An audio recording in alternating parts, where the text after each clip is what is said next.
pelo novo coronavírus. A média móvel de óbitos, contabilizando um período de 7 dias, está em 123, enquanto a de casos está em 52.261. Você está ouvindo Jornal do Brasil.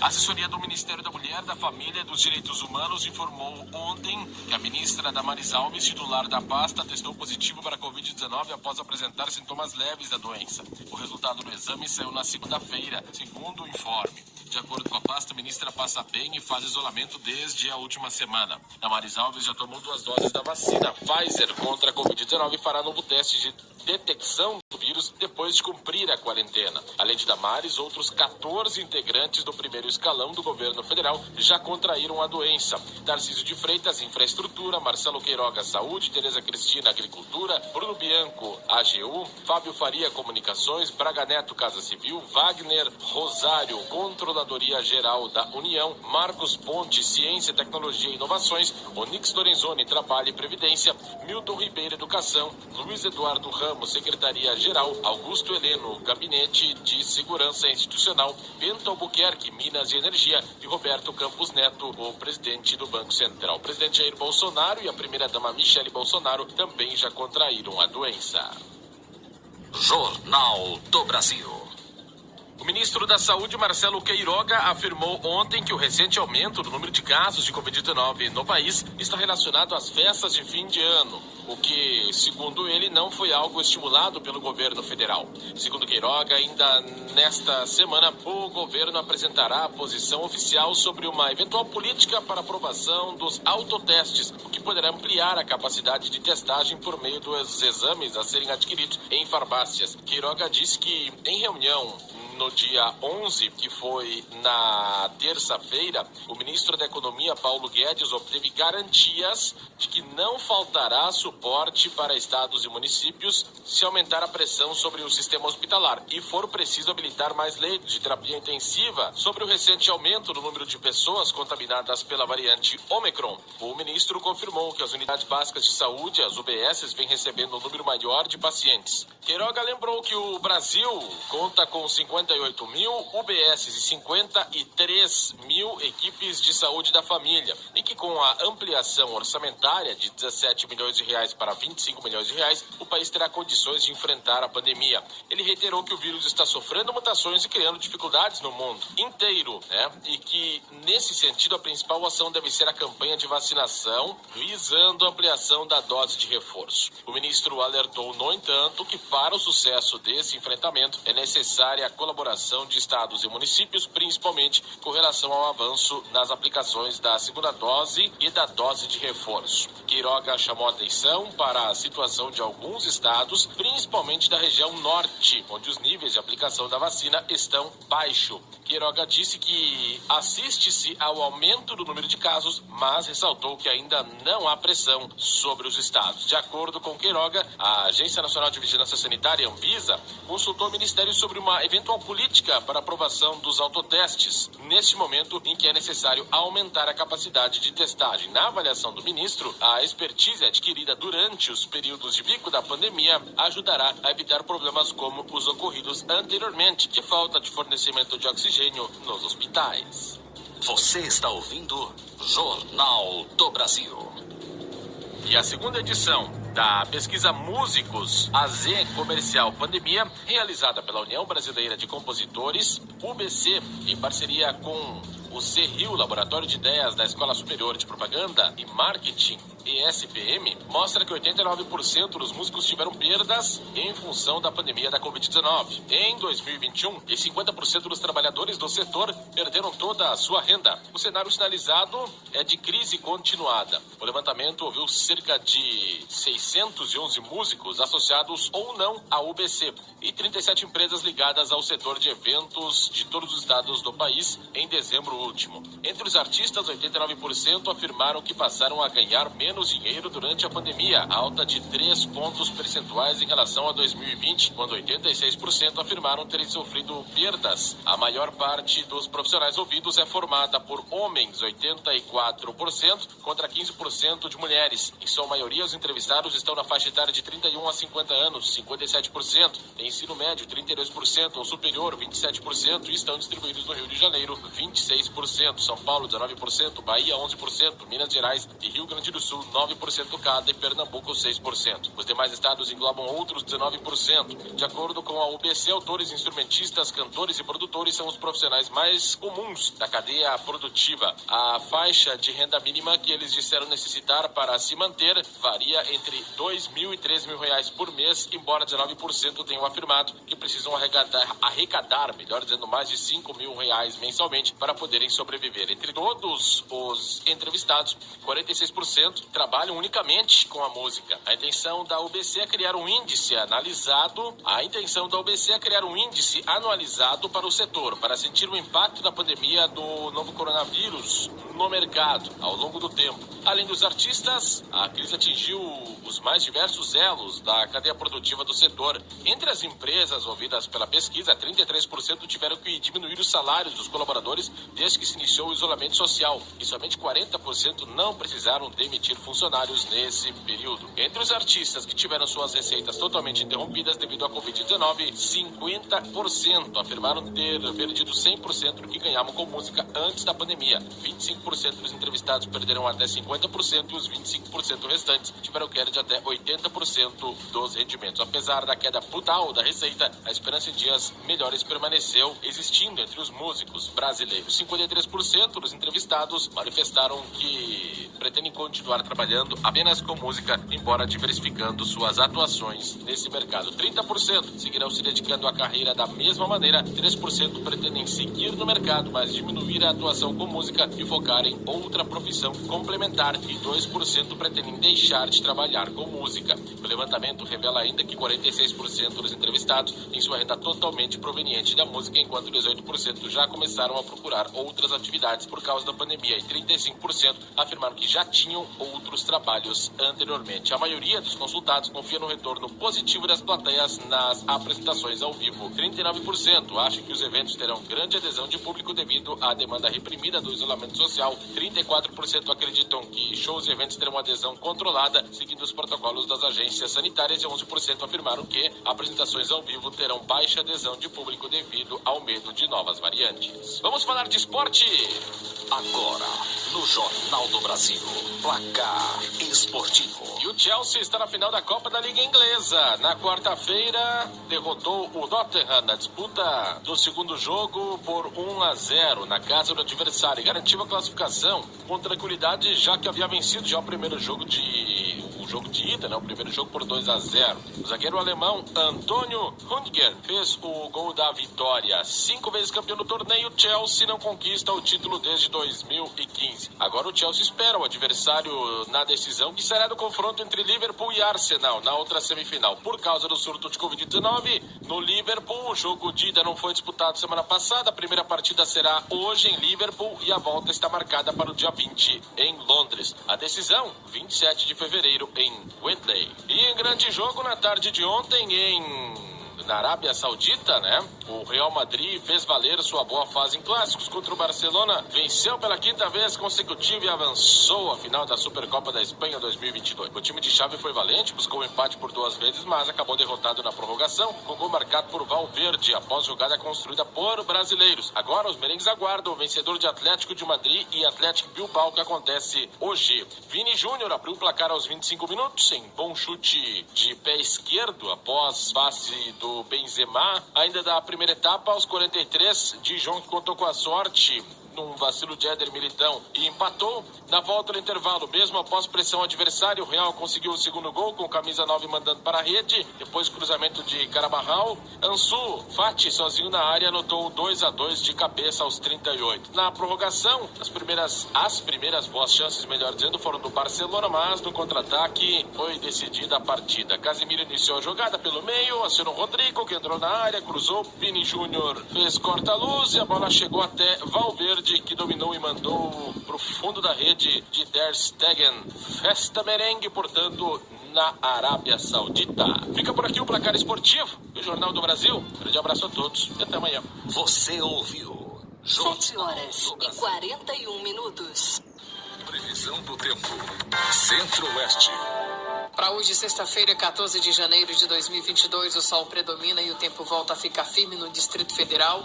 Nas demais áreas do estado de Goiás, em Mato Grosso e Mato Grosso do Sul, sol, calor e pancadas de chuvas a partir da tarde com risco de trovoadas. Você ouviu? Previsão do tempo. Agora você ouve Viagem Certa. Dicas para uma viagem segura com o seu carro. Problemas nas velas e nos cabos ocasionam vários problemas no seu carro, como consumo elevado, falhas, perda de desempenho, entre outros. A maioria dos fabricantes de veículos indica a troca de velas pelo menos a cada 30 mil quilômetros rodados. Já os cabos de vela geralmente são trocados a cada 50 mil quilômetros. Você ouviu Viagem Certa. Dicas para uma viagem segura com o seu carro. Agora você fica por dentro do que é notícia no Brasil e no mundo. Aconteceu. É notícia. No ar. Conexão News. No ar, mais um Conexão News com a seguinte informação. A tensão entre americanos e russos em razão das fronteiras entre o Ocidente e as zonas de influência do Kremlin pode desembarcar na América Latina.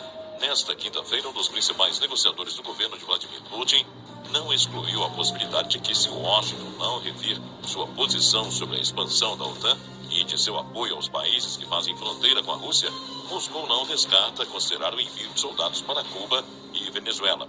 Os dois países latino-americanos são tradicionais aliados dos russos e, ao longo dos últimos anos, receberam importante volume de investimentos estatais de Moscou.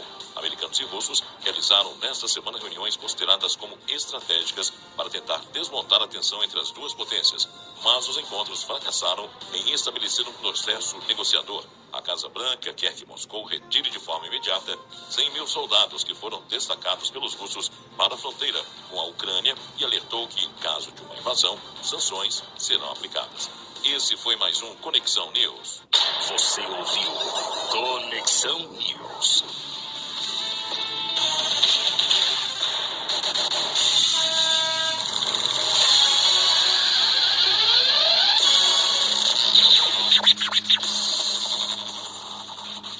As notícias não param. Seja no Brasil ou em qualquer lugar do mundo. Onde tem informação, tem Repórter Notícia. Fique por dentro de tudo agora. No ar. Repórter Notícia. Olá, hoje é sexta-feira, 14 de janeiro de 2022. Eu sou Anderson Dilkin e este é o Repórter Notícia. A Fundação Oswaldo Cruz Fiocruz informou ontem que inicia hoje o descongelamento do primeiro lote de ingrediente farmacêutico ativo IFA nacional a ser usado na formulação de vacinas contra a Covid-19 no Instituto de Tecnologia em Imunobiológicos Biomanguinhos. Desde o ano passado, a Fiocruz produz a vacina AstraZeneca contra a Covid-19, mas com IFA importado da China. O IFA é o ingrediente mais importante da vacina, pois contém as informações necessárias para que o corpo produza defesas contra o SARS-CoV-2. Fique ligado. A qualquer momento, Repórter Notícia. Antenado na notícia. Ligado na informação. 7 horas e 45 minutos. Agora você fica por dentro do que é notícia no Brasil e no mundo. Aconteceu. É notícia. No ar. Conexão News. Olá, hoje é sexta-feira, 14 de janeiro de 2022. Eu sou Marcelo Pacífico e está no ar mais um Conexão News com a seguinte informação. Ao menos um terço dos estados já está em alerta crítico ou intermediário para ocupação de leitos públicos de UTI para a Covid. Segundo o boletim divulgado pela Fiocruz, 9 unidades da Federação e 10 capitais estavam nessa situação até a última segunda-feira, dia 10. Pernambuco é o único estado que aparece com mais de 80% das vagas preenchidas. Em seguida vem Distrito Federal, Pará, Espírito Santo, Ceará, Goiás, Piauí, Bahia e Tocantins, com taxas de 74% a 61%. Roraima e Mato Grosso do Sul estavam sem dados. As capitais vivem a situação mais crítica Com destaque para Goiânia, que já chega a 94% dos leitos para casos graves ocupados. Depois, a Fortaleza, 88%, Belo Horizonte, 84%, e Recife, 80%. Acima de 60% também estão Vitória, Porto Velho, Brasília, Salvador, Maceió e Macapá. Esse foi mais um Conexão News. Você ouviu Conexão News. Agora você ouve Viagem Certa. Dicas para uma viagem segura com o seu carro. Problemas nas velas e nos cabos ocasionam vários problemas no seu carro, como consumo elevado, falhas, perda de desempenho, entre outros. A maioria dos fabricantes de veículos indica a troca de velas pelo menos a cada 30 mil quilômetros rodados. Já os cabos de vela geralmente são trocados a cada 50 mil quilômetros. Você ouviu Viagem Certa. Dicas para uma viagem segura com o seu carro. 7h46. Previsão do tempo. Norte. Para hoje, sexta-feira, 14 de janeiro de 2022, a chuva persiste e pode vir com forte intensidade sobre Rondônia, Acre, sul do Amazonas e sul do Pará, em Roraima, Manaus e no Tocantins, sol e pancadas de chuvas no decorrer do dia, mas sem grandes volumes acumulados. Você ouviu Previsão do tempo. 7h47.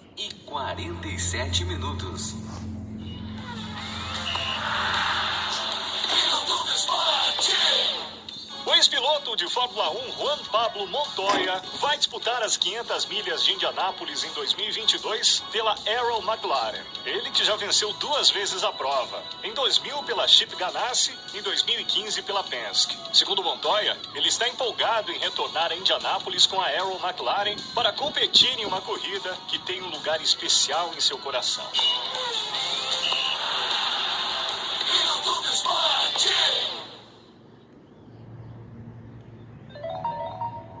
7h48. Previsão do tempo. Sul. Para essa sexta-feira, 14 de janeiro de 2022, a chuva acontece intercalando períodos de melhoria sobre o estado do Paraná e em Santa Catarina. Há risco para chuva forte nos 2 estados no decorrer do dia. Sol e pancadas de chuvas de forma isolada no norte do Rio Grande do Sul e as demais áreas e as demais regiões seguem com tempo firme e seco. Você ouviu Previsão do tempo. 7h48.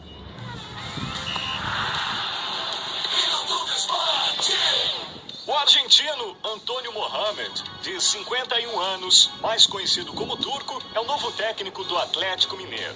Seu contrato é válido por 1 ano e ele chega ao clube mineiro com uma comissão técnica enxuta. O último time comandado por Turco foi o Monterrey. Na equipe mexicana, ele conquistou 3 títulos e conseguiu uma vaga no Mundial de Clubes de 2019.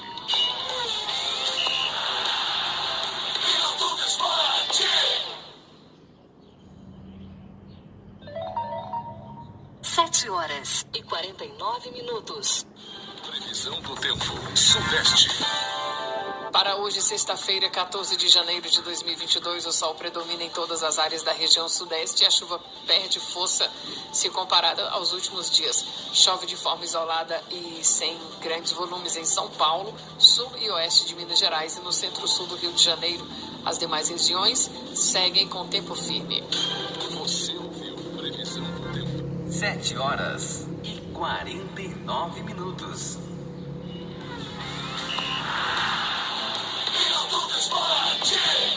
Tite convocou a seleção brasileira que vai disputar os próximos jogos das eliminatórias da Copa 2022. Lembrando que o Brasil já tem vaga garantida no Mundial. Então o técnico utilizará as partidas restantes para fazer alguns testes. Foram convocados os goleiros Everton, Alisson e Ederson. Zagueiros, Éder Militão, Gabriel Magalhães, Marquinhos e Thiago Silva. Laterais, Dani Alves, Alexandro, Alex Telles e Emerson Royal. Meias, Bruno Guimarães, Casemiro, Fabinho, Fred, Gerson, Everton Ribeiro, Lucas Paquetá e Felipe Coutinho. Atacantes, Vini Júnior, Antony, Rafinha, Matheus Cunha, Gabriel Jesus, Gabriel Barbosa e Rodrigo. Neymar não foi convocado porque está lesionado.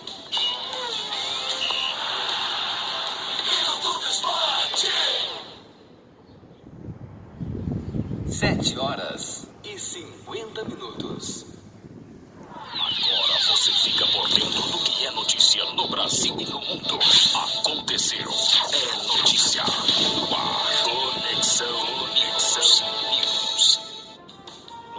mais um Conexão News. O Ministério Público Federal em Minas Gerais informou ter aberto na tarde de ontem uma investigação sobre o deslizamento que derrubou pelo menos 3 imóveis em Ouro Preto, interior do estado. Entre as construções destruídas pela terra está um casarão que, segundo o MPF, é datado do século XVIII. Os procuradores pediram à Prefeitura de Ouro Preto que esclareça as razões do desabamento da encosta e que medidas teriam sido tomadas para prevenir os danos. Para o IPHAN, Instituto de Patrimônio Histórico e Artístico Nacional, o MPF pediu um relatório sobre a extensão dos danos culturais e uma avaliação sobre o risco de danos a outros imóveis da cidade. Vídeos que mostram o desabamento repercutiram nas redes sociais. Em uma das imagens, pessoas próximas ao local aparecem correndo de uma nuvem de fumaça marrom que se formou com o deslizamento. Segundo a Guarda Municipal de Ouro Preto, o incidente foi registrado por volta das 9h10 da manhã desta quinta-feira. Esse foi mais um Conexão News. Você ouviu Conexão News. As férias escolares acontecem no Brasil geralmente no mês de julho, e o período pode variar de 1 a 4 semanas, dependendo da escola. É um tempo necessário para o devido descanso de alunos e professores. E você sabia que o período de folga nas escolas entre dezembro até fevereiro é chamado de recesso escolar? Então já sabe, as férias são aquelas de julho, e aquele período maior entre dezembro a fevereiro, recesso escolar. 7h52. Previsão do tempo, Nordeste. Para hoje, sexta-feira, 14 de janeiro de 2022, a sexta-feira será marcada por tempo instável e chuva forte no Maranhão, Piauí e também no Ceará. Na costa leste da região, muitas nuvens e chuva a qualquer hora. Em Salvador, sol e chuva fraca. O tempo segue firme por todo o centro-oeste baiano. Você ouviu Previsão do tempo.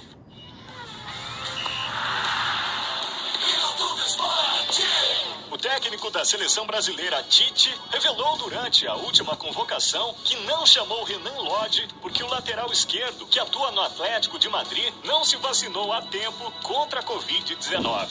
Segundo Tite, Renan Lodge não pôde ser convocado pela não vacinação. Eu particularmente entendo que a vacinação é uma responsabilidade social. Eu trago comigo, eu e minha família, eu e meus netos. Queria ter meus pais, não tenho, mas queria poder protegê-los. E segundo Tite, o segundo aspecto é respeitando a parte das autoridades sanitárias de cada país. Lodge não poderia entrar no Equador. Ele tomou a primeira dose da vacina no último dia 10.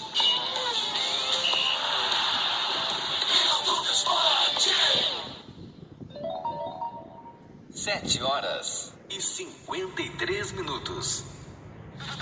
A sua melhor companhia. Bom gosto e qualidade no ar. É aqui.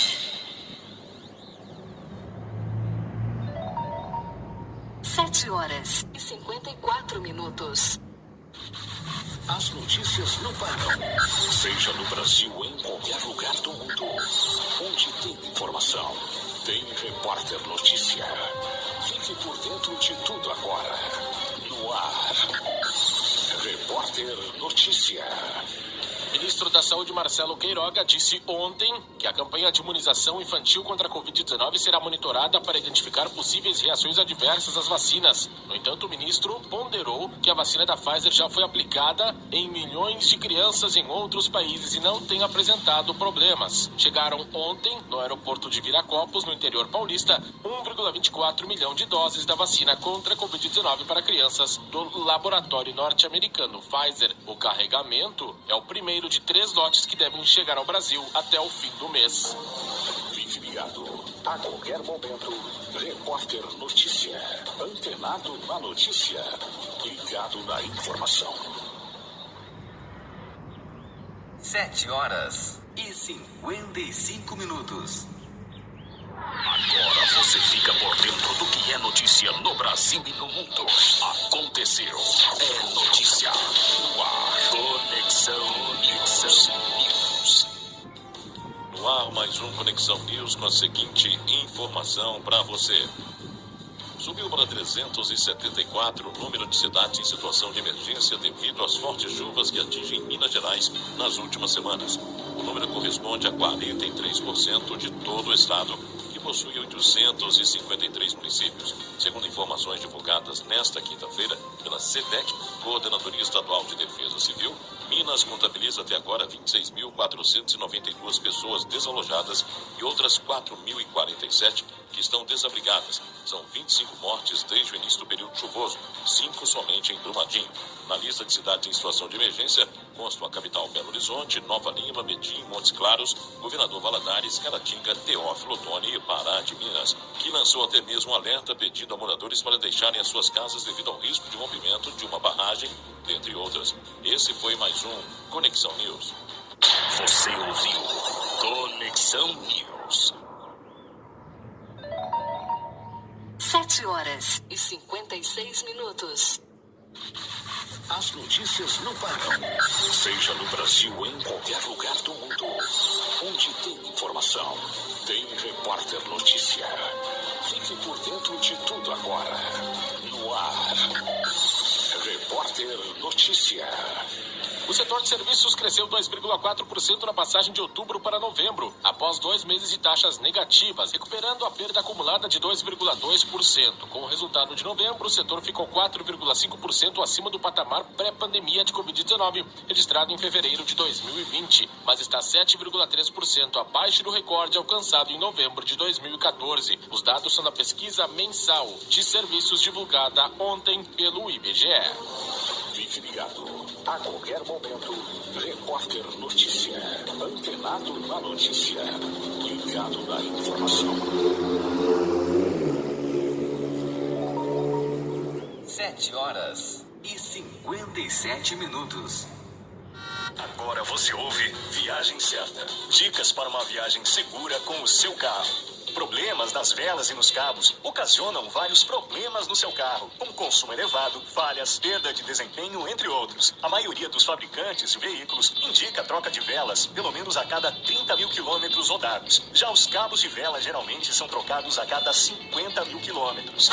Você ouviu Viagem Certa. Dicas para uma viagem segura com o seu carro. 7h58. As notícias não param. Seja no Brasil ou em qualquer lugar do mundo. Onde tem informação, tem Repórter Notícia. Fique por dentro de tudo agora. No ar. Repórter Notícia. Ministro da Saúde Marcelo Queiroga disse ontem que a campanha de imunização infantil contra a Covid-19 será monitorada para identificar possíveis reações adversas às vacinas. No entanto, o ministro ponderou que a vacina da Pfizer já foi aplicada em milhões de crianças em outros países e não tem apresentado problemas. Chegaram ontem, no aeroporto de Viracopos, no interior paulista, 1,24 milhão de doses da vacina contra a Covid-19 para crianças do laboratório norte-americano Pfizer. O carregamento é o primeiro de 3 lotes que devem chegar ao Brasil até o fim do mês. Fique ligado. A qualquer momento, Repórter Notícia. Antenado na notícia. Ligado na informação. 7h59. 7h59. Jornal do Brasil. Você por dentro da notícia. Aconteceu. É notícia. É Jornal do Brasil. Grande abraço para você que está com a gente. Sexta-feira, 14 de janeiro de 2022. De imediato vamos às manchetes do programa. Terceira parcela do Auxílio Brasil incluirá 3 milhões de famílias. Venda de produtos de consumo em supermercados cresce 1,9% em novembro. Prefeitos pedem liberação de autoteste ao governo e à Anvisa. Vacina brasileira contra a Covid-19 é aplicada pela primeira vez. Estes e outros destaques a partir de agora no Jornal do Brasil, que está começando. Prevista para começar a ser paga na próxima terça-feira, dia 18, a terceira parcela do Auxílio Brasil incluirá 3 milhões de famílias, anunciou ontem o presidente da Caixa Econômica Federal, Pedro Guimarães. Com a medida, o total de famílias atendidas aumentará para 17,5 milhões. Com a promulgação da emenda constitucional que permitiu o parcelamento de precatórios, dívidas reconhecidas definitivamente pela Justiça, o valor da parcela passou para R$ 400. As famílias incluídas no programa receberão o Auxílio Brasil por meio do aplicativo Caixa Tem, que permite a movimentação de depósitos em contas poupança digitais até o recebimento do cartão. As novas famílias não precisarão ir às agências para validar o cadastro no Auxílio Brasil. Isso porque a inclusão no programa baseou-se em pedidos antigos processados pelo Ministério da Cidadania. Esse cadastramento foi realizado no mesmo modo que no auxílio emergencial lá atrás. Então a validação foi realizada, explicou o presidente da Caixa. Ele que também anunciou o pagamento do auxílio gás, que fornecerá uma ajuda temporária para famílias mais pobres comprarem gás de cozinha. E ele ocorrerá nos mesmos dias que o Auxílio Brasil. As famílias foram escolhidas conforme as regras definidas pelo Ministério da Cidadania. O Auxílio Brasil seguirá o calendário do antigo Bolsa Família e pagará as parcelas nos 10 últimos dias úteis de cada mês, com base no dígito final do número de inscrição social NIS. O pagamento da parcela de janeiro começará no próximo dia 18 para beneficiários com o final do NIS 1 e terminará no dia 31 para beneficiários com o NIS de final 0. Você está ouvindo Jornal do Brasil. O consumo de produtos do setor supermercadista nos lares brasileiros cresceu 1,97% em novembro de 2021, na comparação com outubro. Na comparação com novembro de 2020, houve alta de 4,43% e no acumulado de janeiro a novembro, de 2,88%.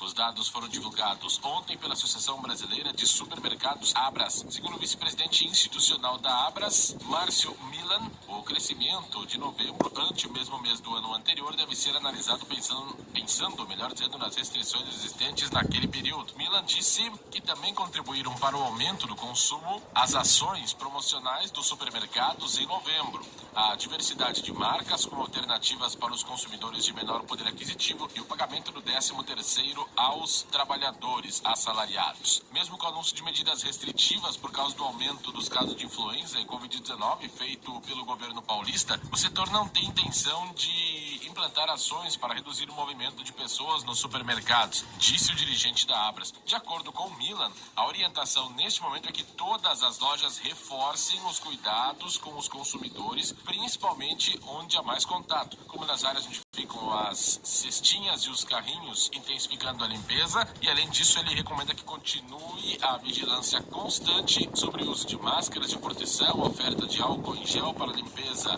das mãos e o respeito às marcações delimitadas na frente de caixas e áreas de serviço para que mantenham o distanciamento entre as pessoas. Conforme o boletim mensal do setor, a cesta Abras Mercado, composta por 35 produtos de largo consumo, teve discreto recuo, menos 0,32% em novembro, na comparação com outubro, e fechou o mês em R$ 697,80. Na comparação com novembro de 2020, o indicador cresceu 13,1%. Os itens que mais subiram de outubro para novembro foram cebola, 25,2%, extrato de tomate, 22,3%, café torrado e moído, 10,0%, mistura de maisena, 6,5% e sabão em pó, 5,8%. Os que tiveram maior queda de preços foram carne dianteiro, menos 4,6%, queijo mussarela, menos 3,1%, leite longa-vida, menos 2,7%, batata, menos 2,6% e queijo prato, menos 2,1%. Entre as localidades que registraram a maior queda no preço dos produtos da sexta em novembro estão Brasília, menos 3,0%, Grande Porto Alegre, menos 0,95%, interior do Rio Grande do Sul, menos 0,75%, Grande Rio de Janeiro, menos 0,70% e Grande Belo Horizonte, menos 0,38%. As maiores altas ocorreram em Natal, 2,96%, Curitiba, 2,61%, Fortaleza, 1,79%, Goiânia e João Pessoa, 1,39%. Jornal do Brasil.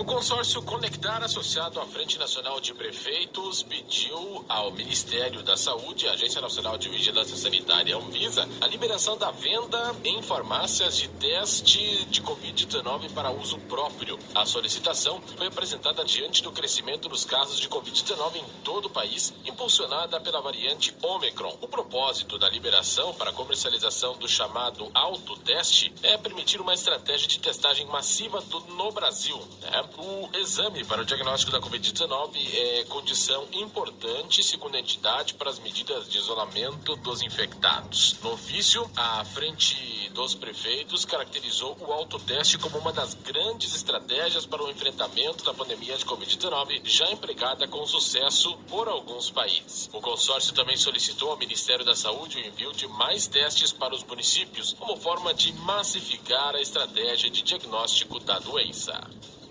Você está ouvindo Jornal do Brasil.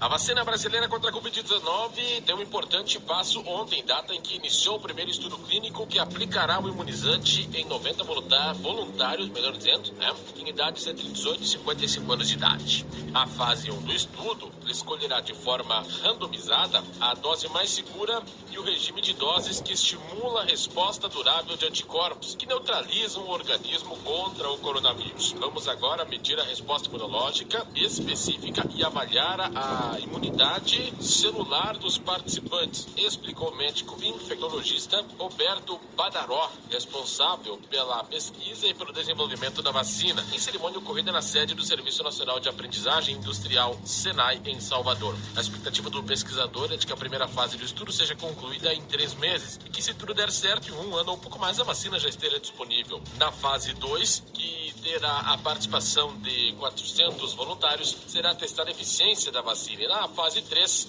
é a administração em larga escala. O primeiro a receber a dose da vacina brasileira foi o técnico de segurança patrimonial Wenderson Nascimento Souza, de 34 anos de idade. A aplicação do imunizante foi feita pelo secretário de Pesquisa e Informação Científica do Ministério da Ciência, Tecnologia e Inovações, Marcelo Morales. Presente na cerimônia, o ministro de Ciência, Tecnologia e Inovações, Marcos Pontes, disse que o 13 de janeiro de 2022 é um dia histórico tanto para a ciência no Brasil como para os brasileiros. Pontes lembrou que existem 3 tipos de vacinas: as importadas, as licenciadas e as nacionais, aquelas feitas por cientistas brasileiros. Segundo o infectologista Roberto Badaró, a vacina brasileira, que é a de 3ª geração, apresenta alguns benefícios específicos, como o uso de um número menor de componentes, podendo ser aplicada em doses mais baixas e sem a necessidade de imunizações seguidas. O desenvolvimento pré-clínico e clínico da vacina tem a participação dos Estados Unidos, Brasil e Índia. Vamos falar de esporte?